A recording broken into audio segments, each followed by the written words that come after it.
My name is Travis and I like being independent because I don't want to always have to rely on someone.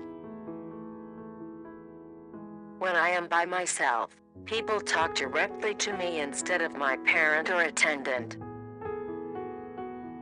Nothing about me without me. I think it really means pulling your child in at every possible stage as much as they are capable. Allow them to have some choice, and where possible giving options and getting their take on things and including them in just the planning of life. I really found my voice on this campus. I don't even think that seminary was really on the map in my parents' minds. I came to them. I'm pretty independent when it comes to my choices. It's my physical limitations that are really the problem. There were a couple moments where we thought I'd never sit up again. I became more aware of those limitations, but I don't remember there being a time, even as a little kid, where I wasn't included in decisions.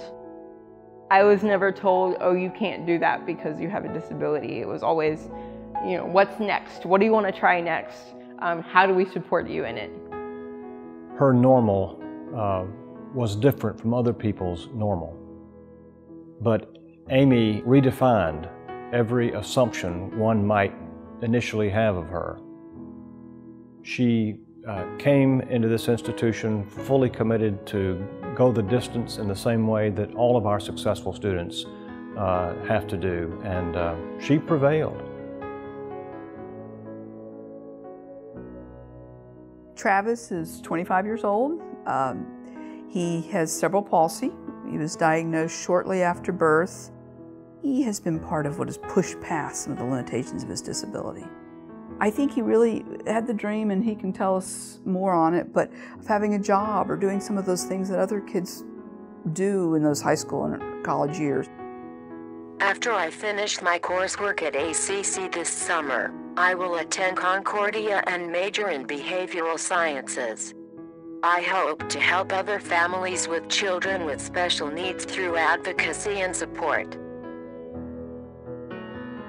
Every child is different, every family is different, every situation is different.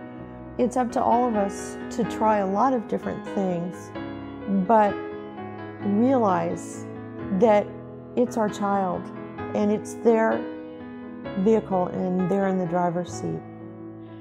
Don't talk about a person, especially about their disability, without them in the room. Invite them to the table. I don't think it's nothing about me without me unless you actually have the power to change something or be self-determined when you're at the table.